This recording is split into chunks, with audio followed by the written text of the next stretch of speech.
కోడళ్ళ కొత్త కథల కోసం కోమలి టీవీని సబ్స్క్రైబ్ చేసుకోండి. నోటిఫికేషన్స్ కోసం బెల్ ఐకాన్పై క్లిక్ చేయండి. ఈరోజు మనం తెలుసుకోబోతున్న స్టోరీ ముగ్గురు కోడళ్ళు ఒకే వంటగది. రామారావు కుటుంబంలో భార్య సూర్యకాంతం, ముగ్గురు కొడుకులు కోడళ్ళు ఉండేవారు. పెద్ద కొడుకు రాజేష్, కోడలు కోమలి, రెండో కొడుకు రమేష్, కోడలు చాందిని, మూడో కొడుకు సురేష్ ఉండేవారు. సూర్యకాంతం రామారావుతో ఇలా అంటుంది. ఏంటండి ఏవో ఫోటోలు చూస్తున్నారో? అదా, మన సురేష్కి సంబంధాలు చూడ్డం మొదలుపెట్టానులే. వాడికి కూడా పెళ్లి చేసేస్తే మన బాధ్యత తీరిపోతుందిగా. అవునండి. ఇంతలో చాందిని కాఫీ తీసుకుని సూర్యకాంతం రామారావుకి అందిస్తూ, ఈ కాఫీ తాగండి, కొంచెం వెరైటీగా చేశాను. నాది కూడా తాగండి అత్తమ్మ, నేను కూడా వెరైటీగానే చేశాను, పాలు లేని కాఫీ. సూర్యకాంతం రామారావు ఆ కాఫీ తాగి, చేచే దీన్ని కాఫీ అంటారా చాందిని? వంటగదిలో ఉన్న మసాలా దినుసులన్నీ వేసినట్టున్నావు. నా కాఫీ ఎలా ఉంది మావయ్య? నాకింకొన్ని రోజులు బ్రతకాలనుందమ్మా. మమ్మల్ని అంత త్వరగా పైకి పంపించకండి, మీకు దండం పెడతాను.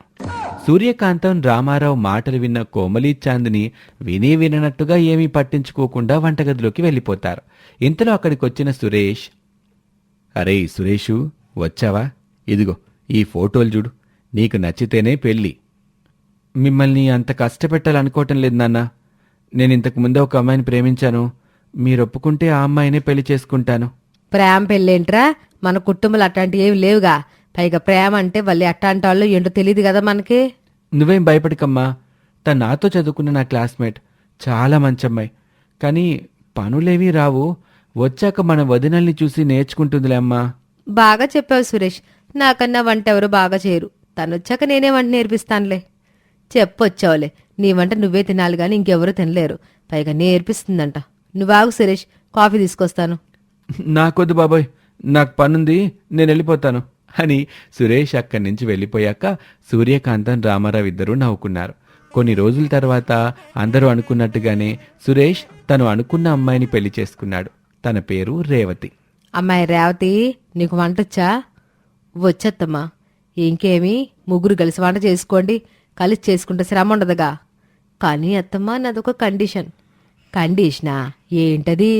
నాకు వేరేగా స్టవ్, సిలిండర్ 2 కావాలి. అలా ఉంటేనే నేను వంటగదికి వెళ్తాను.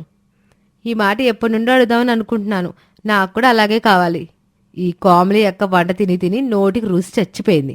అలా కోమలి చాందిని ఇద్దరూ గొడవ పడుతూ ఉంటారు. ఆగండి, ఒక నిర్ణయానికి వచ్చి రేపు మీకు చెప్తాను. అలా ఆ రాత్రి సూర్యకాంతం రామారావుతో జరిగిందంతా చెప్పింది. వాళ్ళకి నచ్చింది చెయ్యనివ్వు కాంతం. ముందు నుండి అనుకుంటున్నాంగా ఉమ్మడి కుటుంబంగానే ఉందామని. వాళ్ళు చెప్పినట్టు మనం చేయకపోతే వాళ్ళు వేరే కాపురాలు పెట్టడానికి సిద్ధమవుతారు. అప్పుడు మనకి బాధ. అలా జరిగాక బాధపడే కన్నా ముందే వాళ్ళకి నచ్చినట్టు వాళ్ళుండేలాగా మనం చూడడం మంచిది కదా. నాకు కూడా అదే ఆలోచన మెదిలిందండి. ఇలా చేస్తే ఏ గొడవ ఉండదు. ఎవరికి నచ్చినట్టు వాళ్ళు వండుకుంటారు. మరుసటి రోజు అనుకున్నట్టుగానే ఒకే వంటగదిలో 3 స్టవ్వులు, 3 సిలిండర్లు ఏర్పాటు చేసుకున్నారు. ఈ ప్రపంచంలో ఎక్కడ జరగని వింత మన ఇంట్లోనే జరిగింది. ఒక వంటగదిలో ఒక స్టవ్, ఒక సిలిండర్ మాత్రమే ఉండాలి. కానీ మన ఇంట్లో 3 స్టవ్లు, 3 సిలిండర్లు ఏర్పాటు చేశాం. మీరిక్కడ జాగ్రత్తగా ఉండకపోతే ఏదైనా ప్రమాదం జరగచ్చు.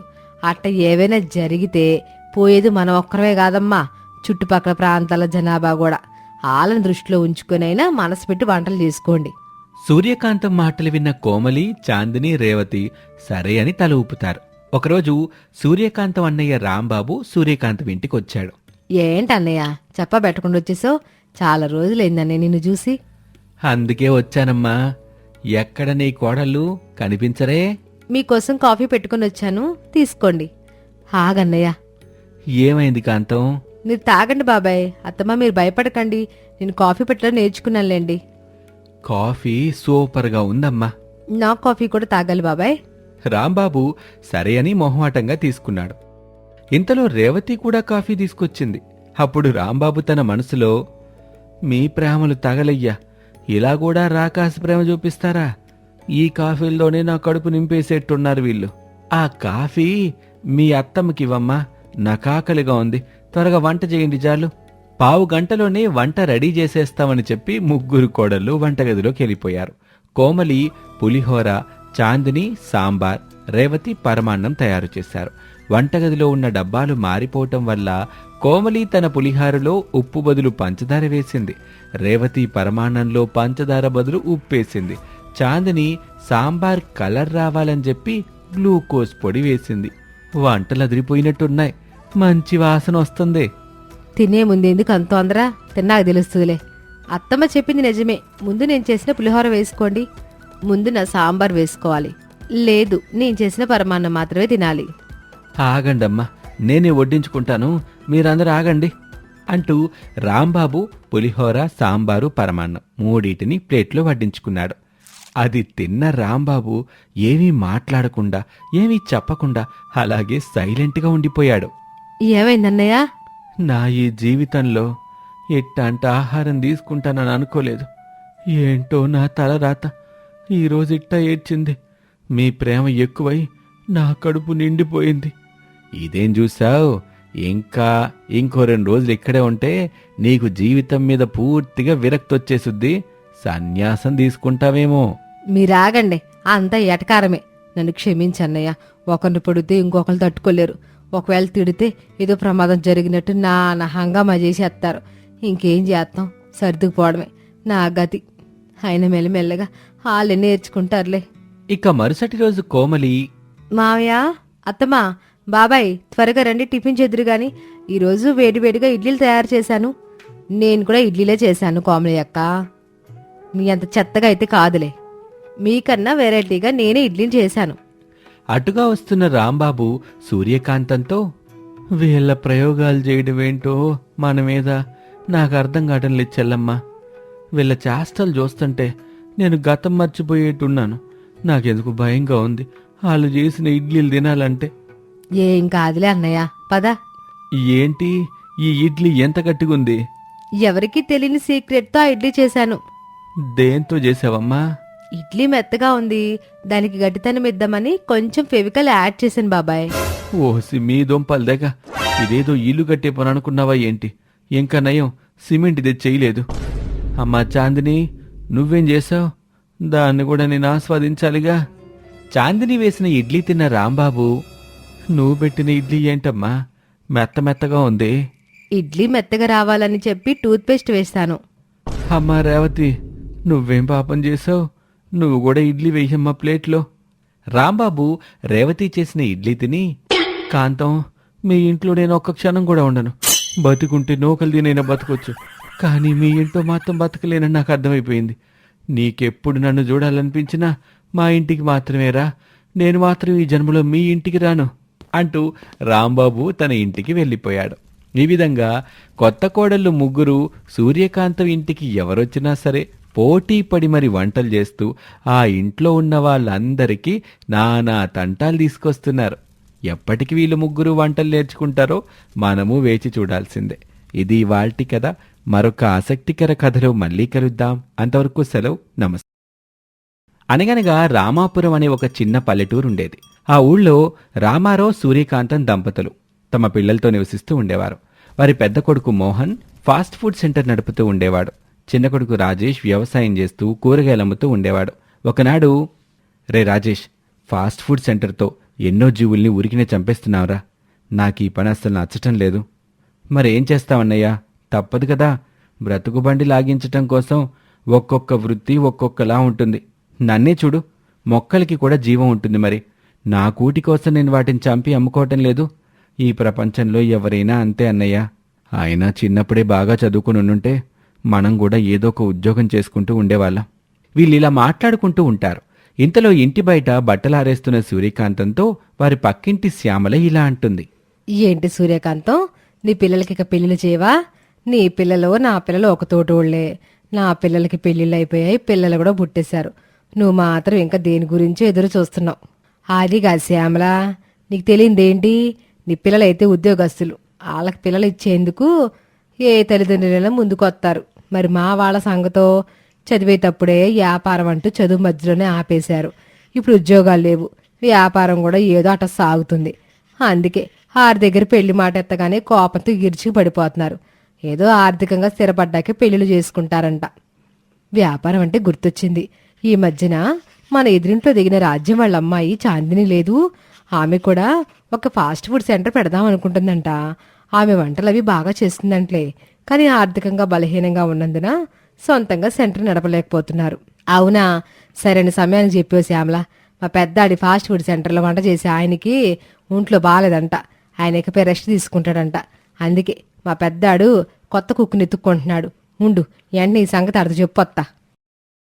అలా మోహన్ ఫాస్ట్ ఫుడ్ సెంటర్లో చాందిని కుక్కుగా చేరుతుంది. వెరీ గుడ్ చాందిని, నువ్వు వంట చేయడం స్టార్ట్ చేశాక మన సేల్స్ మరింత పెరిగాయి. నీ చేత్తో ఏం చేసినా అమృతంలా ఉంటుంది. థ్యాంక్స్ అండి. అలా చాందిని కొద్ది కాలంలోనే కుక్ నుండి బిజినెస్ పార్ట్నర్గా మారుతుంది. ఆ తర్వాత మోహన్కి భార్య అయిపోతుంది. ఒకరోజు రాజేష్, వదినా, చికెన్ బిర్యానీ అద్భుతంగా చేశావు. ఈ చేతిలో నిజంగా ఏదో మ్యాజిక్ ఉంది వదినా. ఏమో రాజేష్, నాకు అలా అనిపించదు. నాన్ వెజ్ ఐటమ్స్ ఏమైనా బాగానే వండేస్తాను, కానీ వెజ్ ఐటమ్స్ ఎలా ఉండాలో తెలీదు. మీ అమ్మగారికేమో అసలు నాన్ వెజ్ నచ్చదు. పోనీ యూట్యూబ్లో అయినా చూసి నేర్చుకుందామంటే నాకు అసలు వెజ్ నచ్చదు. నచ్చని ఫుడ్ ఎలా వండుతాను, నువ్వే చెప్పు. అయ్యయ్యో, పెద్ద సమస్య వచ్చి పడిందే. అందుకే నాకు ఒక ఆలోచన వచ్చింది. వెజ్ ఐటమ్స్ బాగా వండే అమ్మాయిని చూసి నీకు పెళ్లి చేసేస్తే ఓ పని అయిపోతుంది. నాలా ఆర్గానిక్ పద్ధతిలో కూరగాయలు అమ్ముకునేవాడిని ఎవరు పెళ్లి చేసుకుంటారన్నయ్య? ఆర్గానిక్ పద్ధతి అంటే గుర్తొచ్చిందండి. ఏమండి, మా చిన్నాన్నగారు అమ్మాయి కోమలి లేదు, తను కూడా రాజేష్ లాగానే అగ్రికల్చర్ బీటెక్ చేసి డాబా పైన ఆర్గానిక్ పద్ధతిలో కూరగాయలు అవి పండిస్తుంది. మొన్న పండక్కి వెళ్ళినప్పుడు బాబాయ్ దానికి ఒక మంచి పెళ్లి సంబంధం ఉంటే చూడమన్నారు. మన రాజేష్ కంటే మంచి అబ్బాయి ఎవరుంటారు? వీళ్ళిలా మాట్లాడుకొని మొత్తానికి ఎలాగోకలా రాజేష్తో కోమలికి పెళ్లి జరిపించేస్తారు. ఒకనాడు చాందిని, కోమలి, నేను ఫుడ్ సెంటర్కి వెళ్తున్నాను, కాస్త ఇంట్లో వంటంతా నువ్వే కానిచ్చే. అన్నట్లు మర్చిపోయాను, గుర్తుందిగా, నాకు మొక్క లేకపోతే ముద్ద దిగదు. చికెన్ ఎలాగో మ్యారినేట్ చేసలేదు కనుక కనీసం ఫిష్ ఫ్రై అయినా చెయ్యు. సరే, బాయ్, వెళ్ళొస్తానే. సరే అక్క, వెళ్ళరా, నేను ఇంట్లో పనులు చూసుకుంటానులే అంటూ వంట చేయటం ప్రారంభిస్తుంది కోమలి.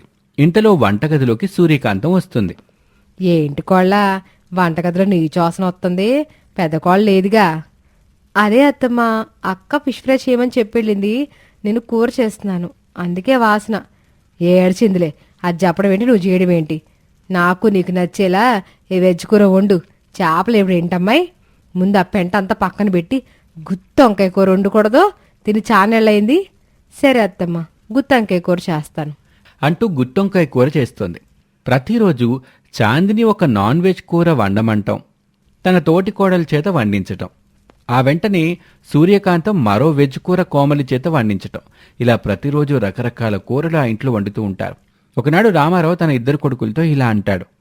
ఒరేయ్ పెదోడా, చిన్నోడా, మీరొక విషయాన్ని గమనిస్తున్నారా? ప్రతిరోజు మీ అమ్మ వెజ్ కర్రీ వండిస్తుంది. అది తినలేక చాందిని ఇంకో నాన్ వెజ్ కూర వండుతుంది.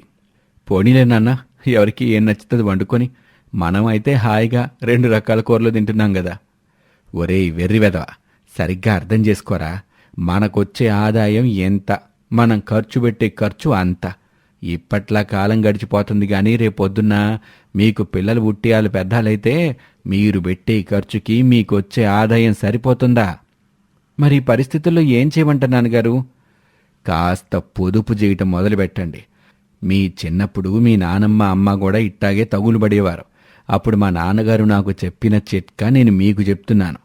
ప్రతిరోజు మీరింటికిచ్చే డబ్బుల్లో 10% డబ్బుని జాగ్రత్తగా ఒక చోట దాచిపెట్టండి. ప్రతి నెల అలా దాచుకున్న డబ్బుని బ్యాంకులో వెయ్యండి. కొన్నాళ్ళకు ఆ డబ్బులతో బంగారమో కాస్త భూమో మనం కొనుక్కోవచ్చు. ఈ ఆలోచన అయితే బానే ఉంది, కానీ ఇంటికి డబ్బులు ఇవ్వడం తగ్గించినట్టయితే ఖర్చులకి డబ్బు సరిపోదేమో కదా నాన్న. వాళ్ళు ఆడవాళ్లరా, వాళ్ళకి ఉన్నంతలో ఇంటిని చక్కదిద్దడం బాగా తెలుసు. వాళ్లే మీరిచ్చిన డబ్బుని ఇంటి నడిపించేందుకు సరిపెట్టుకుంటారు. రామారావు చెప్పినట్టుగానే తన ఇద్దరు కొడుకులు సేవింగ్స్ స్టార్ట్ చేస్తారు. ఆ విధంగా ఇంట్లో ఆడవారికి అందుతున్న డబ్బు తగ్గుతుంది. కోడల్లో ఇటరండి, మీ భర్తలిద్దరూ డబ్బులు పొదుపు చేయడం మొదలెట్టారు. అది మంచి విషయమే గాని ఈ డబ్బుతో మనం ఇంటి నడపాలంటే కాస్త జాగ్రత్తగా ఖర్చులు పెట్టుకోవాలి. సరే అత్తమ్మా, ఇకపై నేను షాపింగ్కి వెళ్ళడం తగ్గించేస్తాను. నేను కూడా అత్తమ్మా మిక్సీ గ్రైండర్ లాంటివి వాడకుండా రుబ్బు రోల్లోనే రుబ్బుకుంటూ ఉంటా. మనకి ఎక్సర్సైజ్ అయినట్టు ఉంటుంది, కరెంట్ కూడా ఆదా చేయొచ్చు. పనమ్మాయిని కూడా మానిపించేసి నేనే కాస్త పనులు చేస్తూ ఉంటాను. అప్పుడు డబ్బులు మిగిల్చడమే కాక కాస్త స్లిమ్ కూడా అవుతాను కదా. అక్కడతో అయిపోలేదా చాందిని, నువ్వు నాన్ వెజ్ తినడం తగ్గించాలి. అనవసరంగా నాన్ వెజ్కి ఎంత ఖర్చు అవుతుంది చెప్పు. ఏ 15 రోజులకో నెల రోజులకో తిను, డబ్బులు మిగులుస్తాం కదా అలాగైతే. మీకు తెలుసు కదా అత్తమ్మ, ముక్క లేకపోతే నాకు ముద్ద దిగదు అని. రోజు కాకపోయినా వారానికి ఓ 2 రోజులైనా నాన్ వెజ్ తింటూ మిగతా రోజుల్ని వెజ్తోనే కానిచ్చేద్దాం. ఎంత చెప్తున్నా వినవు. నువ్వు వారానికి 2 సార్లు అంటే తక్కువ ఖర్చు అవుతుంది అనుకుంటున్నావా? పూర్తిగా బుద్ధి లేని దానిలాగా తయారయ్యావేంటి? అలా అయితే మీరే వెజ్ తినడం తగ్గించండి. మీరు తినే కూరగాయలు ఆర్గానిక్వి. వాటిని అమ్మితే నాన్ వెజ్ కంటే కూడా ఎక్కువ ధర పలుకుతాయి. వాటిని అమ్మడానికి బదులు మీరు తింటలేదు కనుక ఇంట్లో నేనొక్కదాన్నే కాదు, మీరు కూడా బాగానే ఖర్చు పెడుతున్నారన్న విషయం గుర్తుంచుకోండి. ఇలా అత్తాకోడలిద్దరూ వాదించుకుంటూ ఉంటారు. అలా చినికి చినికి ఆ గాలివాన తుఫానైనట్టు వాళ్ళిద్దరి మధ్య చాలా పెద్ద గొడవే జరుగుతుంది. చాందిని, ఎందుకలా అమ్మ పేరుస్తున్నావు? నీకసలు బుద్ధుందా? ఈ ప్రశ్న మీ అమ్మని అడగండి. ప్రతిసారి నా తిండిపై పడతారెందుకు? ఆమెకి నాన్ వెజ్ తినడం ఇష్టం లేకపోతే మానేయమనండి. అంతేగాని నన్ను తినడం మానేయమని చెప్పడానికి ఆమెవరు? అయినా ముసల్దానివయ్యాక రామకృష్ణ అనుకోకుండా ఇలా కూతుర్లాంటి కోడలతో గొడవ పెట్టుకుంటున్నావేంటి కాంతం? అవును మరి, నాకు గొడవ పడ్డం సరదా. అరే, నాన్ వెజ్ తినకూడదంటే మాట విందేంటి పిల్ల? చిన్న పిల్లలేవే కాంతం. పోనీలే, నువ్వో ఊరుకో. రోజు కాకుండా వారానికి 2 సార్లే నాన్ వెజ్ తింటానంటుందిగా, అలాగే చేద్దాంలే. పోనీ ఆ 2 రోజులు కూడా ఆమెకి నాన్ వెజ్ వండితే సరిపోద్ది కదా. లేదు లేదు, ఎంతవరకు వచ్చిన తర్వాత నేను అసలు ఊరుకునేదే లేదు. ఈ పిల్ల అసలు నా మాట వెంటనే మానేసింది. నేను ఇంట్లో నాన్ వెజ్ వండనివ్వను, వెజ్ కూరలు నేను వండనివ్వను. సరే, మీ పంతం మీరు అంటున్నారు కనుక మీ ఇద్దరికి మధ్యలో పోటీ నిర్వహిద్దాం. పోటీలో గెలిచిన వారికి నచ్చినట్లుగానే చేద్దాము. ఏమంటారు? ఏ అంట పోటీ? పోటీ ఏదైనా సరే నేను సిద్ధం. మరి నాకేమైనా భయమా? నేను కూడా పోటీకి సిద్ధమే. అయితే సరే, ఈరోజు నేను 5 కేజీల నాన్ వెజ్ కూర, 5 కేజీల వెజ్ కూర వండి పెడతాను. అత్తయ్య, మీరు మీకు ఇష్టమైన వెజ్ కూర తినండి. అలాగే అక్క, నువ్వు కూడా నీకు నచ్చిన నాన్ వెజ్ కూర తిను. ఇద్దరిలో ఎవరు పూర్తిగా అలాగే త్వరగా తింటే వాళ్ళు గెలిచినట్లు. ఓస్, ఇంతేనా? త్వరగా వంట చేయకోమలి. నాన్ వెజ్ తింటే కడుపు మండుతుందేమో. వెజ్కి అలాంటి సైడ్ ఎఫెక్ట్లు ఏ ఉండవు కదా. 5 కేజీలైన కర్మ, 10 కేజీలైన తింటా. తొందరగా వంట మొదలు పెట్టమ్మా కోమలి. అలా చెప్పి కోమలి వంట చేయటం మొదలు పెడుతుంది. కొన్ని గంటల తర్వాత 2 రకాల కూరలు రెడీ అయిపోతాయి. పోటీ మొదలవుతుంది. ఇద్దరూ తినటం ప్రారంభిస్తారు. ఈ కూర చాలా బాగుంది కోమలి. ఈ పోటీలో ఖచ్చితంగా నేనే గెలుస్తా. నాన్ వెజ్ కూరలు వండడంలో నన్ను మించిపోయే కోమలి. అద్భుతంగా ఉండవు. అత్తయ్యగారు, ఓడిపోయేందుకు సిద్ధంగా ఉండండి. ఇలా మాటకు మాట విసురుకుంటూ మొదట్లో ఇద్దరూ త్వరగానే తినటం ప్రారంభించారు. సగం తినటం పూర్తయ్యేసరికి ఏదో అనుకున్నాను గాని మరీ 5 కేజీల కూర తింటే నా వల్ల కావట్లా. నాన్ వెజ్ అయితే ఎంతైనా లాగిచ్చేయచ్చు అనుకున్నాను కానీ నా కడుపు కూడా నిండిపోతుంది. కాసేపటికి వాళ్ళిద్దరూ ఇలా అంటారు. వామ్మో, ఇంత కూర తింటే నా వల్ల కాదు. ఈ మసాలా తిని తిని కడుపంతా నొప్పి వస్తుంది. అత్తయ్య, మీ ప్లేట్లో ఉన్న దోసకాయ కూర కాస్త ఇవ్వండి, కడుపు హాయిగా ఉంటుంది. భగవంతుడా, ఈ గడ్డి లాంటి కూర తిని నాలుగు పనిచేయడం మానేసింది. ఏమే చాందిని, ఒక చికెన్ మొక్కటి ఇయ్యే, కాస్త కారం తగిలితే నోటికి ఏమైనా బాగుంటుందేమో. చూసారుగా, అది సంగతి. మనిషి అన్నాక దేనిని పూర్తిగా ఆస్వాదించలేడు. ప్రతిరోజు వెజ్ కూర తిన్నా మన అలవాట్లను బట్టి అప్పుడప్పుడు నాన్ వెజ్ తినటంలో తప్పులేదు. అలాగే ప్రతిరోజు నాన్ వెజ్ తినటం కూడా ఆరోగ్యానికి హానికరం. అనవసరంగా దీనికోసం గొడవపడే కంటే ఆర్థిక పరిస్థితిని బట్టి తమ కుటుంబంలో వారి ఇష్టాయిష్టాలను బట్టి సర్దుకుపోవటమే సరైన పని అని ఈ కథ ద్వారా మనం అర్థం చేసుకోవచ్చు. ఇది వాల్టీ స్టోరీ. మరొక ఆసక్తికర కథలో మళ్ళీ కలుద్దాం. నమస్తే.